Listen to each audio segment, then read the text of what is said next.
So I am going to put some roots on this unit. I love the color. I just think it needs a little bit of blending at the roots for my complexion. So I'm going to be using this Wella Charm 7AA632. I used it on my other blonde wig and it didn't make it like those dark chocolate blonde roots. It just looks like it's a kind of like a gradient blonde effect. So I'm gonna mix that up off camera. I'm not mixing a lot because it's just the roots that I'm doing, and I'm also almost out of developer, as you can see. So I'm just gonna use whatever little bit I have in here and create the roots, and just take it from there. Here I've shown you the consistency of the mixture. It's a little watery, but that's really all I need it to be, and I'm just going through and starting the roots.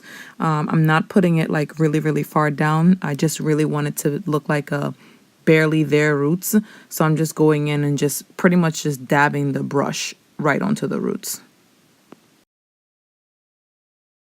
So initially when applying the color, you'll notice that it doesn't look like there's color there, but just continue just to dab just the very roots, because as time goes on and the color processes, the color will get darker. So, don't let it deter you from just putting it where you want it to be, because the color does show up. It just takes a little bit of time.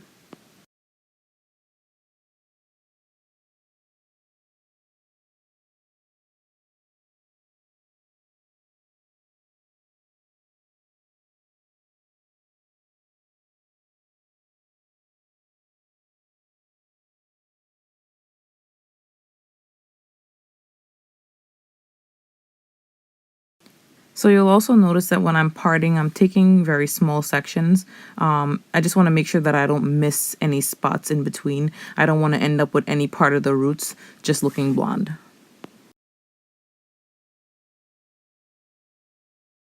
You also want to make sure you have a clip like I'm using here just to hold the rest of the hair down.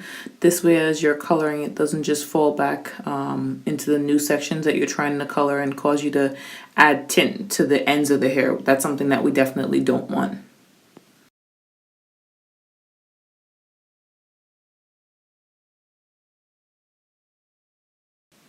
Because the wig is lace in the front and then wefts in the back, you'll notice that I'm going to change the pattern in which I'm applying the color.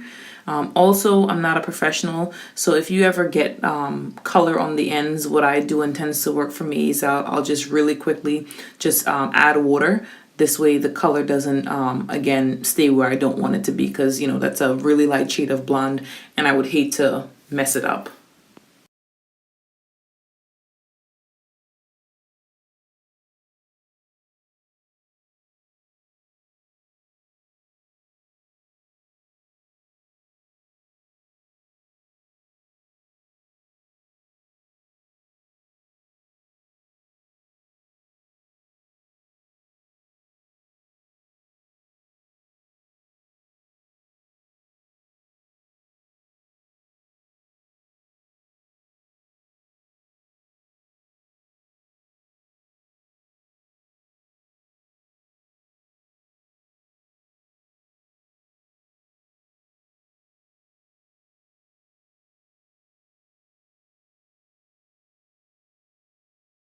So here I'm just combing through the hair just to see how the color has been distributed.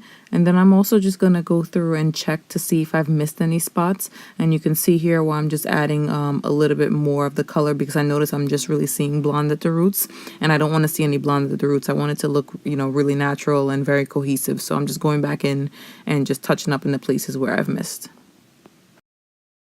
So in the very beginning of this video, unbeknownst to me, you can see the roots. I actually tinted through the lace, and I wasn't really opposed to it at first. However, once I was done, I realized that the knots were tinted, and I wouldn't bleach them again just because I don't want to cause any damage to the hair.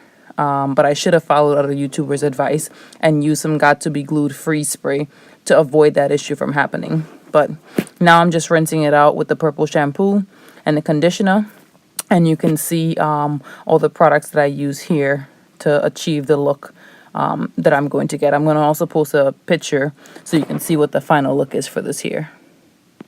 So I conditioned the hair with the purple shampoo. I also put the cholesterol hot oil treatment in it. I just love how that makes my wigs look and feel. And I usually let that sit for about 10 minutes. I leave it in the water. This way the hair doesn't turn purple. And then once I'm done rinsing it out, I usually will let my hair air dry for a day. Is usually how long it takes. And then I begin styling it. Okay, so the hair has dried. It's actually very, very full, which is, to be expected because the hair is in its natural state. As you can tell, there is a little bit of volume on the top. So what I like with my wigs is for it not to be like flat on the top. I want it to have that natural fullness. So what I do is I'll hang it upside down so that, it's not like flat. So this way when I style it, it has some volume. I don't have to like lift the top of the hair. I am going to be using, this is my heat protectant, Matrix Biolage. I live by this stuff. It is very light, and it also gives the hair a sheen. I'm also going to just be using this Remington, I think it's a 1-inch barrel, just to like lightly wand the hair. So again, I said my inspiration for this wig was Aaliyah's face on YouTube, and this is pretty much the same method that she used. So I'm just going to be curling it with the 1-inch barrel. So I put a pretty generous amount in my hand. Usually I try to count to like 4 pumps. It's almost done, barely, because I use it a lot. So about that much. I don't know if you can see it.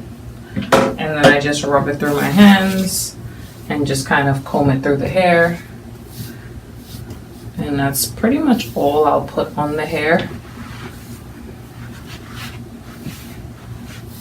That color, those roots. Now, as I said before, I kind of messed up. So this is a lot of product. I may wipe some of this off just because I don't want it to be too heavy. But yeah. Kind of messed up with the roots. I probably should have gone in and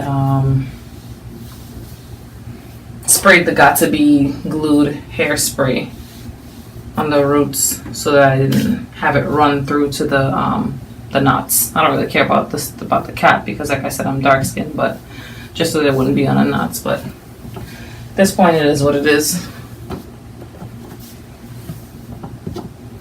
Okay, maybe it's not too much.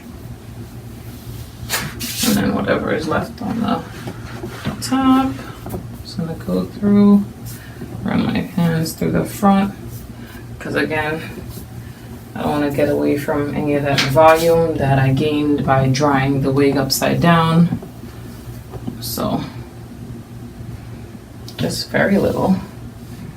And as I went through that, just a few more strands came out, which is not uncommon. Yeah, I just lost 2 strands. And I'm going to save that. So I found, like, this is not my first wig. I found with some of my other wigs that it shed and it loses the fullness, which is normal. But, eventually I tell myself I'm going to learn how to knot the hair so that I can just do it myself. But yes, this color is so gorgeous. This lighting doesn't even do it justice. So it kind of has a makeshift part. I'm just going to go with that. So in this portion of the video, I'm just going to be styling the wig. Now, as I said prior, I dried the wig upside down just to give it a little bit of volume. As you can see, the left side of the wig, just because of where the part is sitting, is a little bit high. So once I was done styling it and I put it on my head, it just had a little bit too much volume on that one side. So it was just like a mini fail. So I just had to just go in and just flatten out that one side. But the right side, on the other hand, where the part was at, just came out perfect. But like I said, I'm just using the 1-inch barrel and I'm just going in and styling the wig.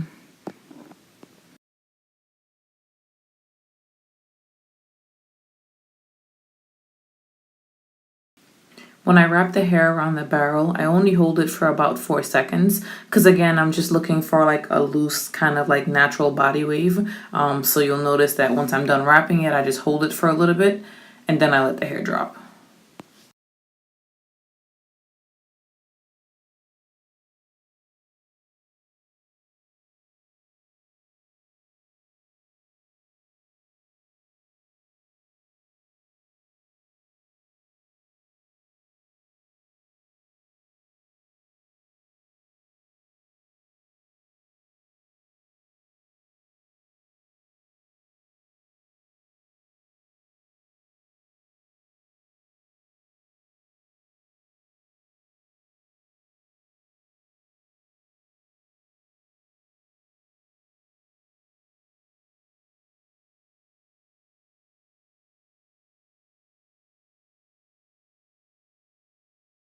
So here I'm just putting the finishing touches on the styling. Don't forget to like, comment, and subscribe, and also turn on your post notifications if you don't have them already turned on so you can see whenever I post new videos.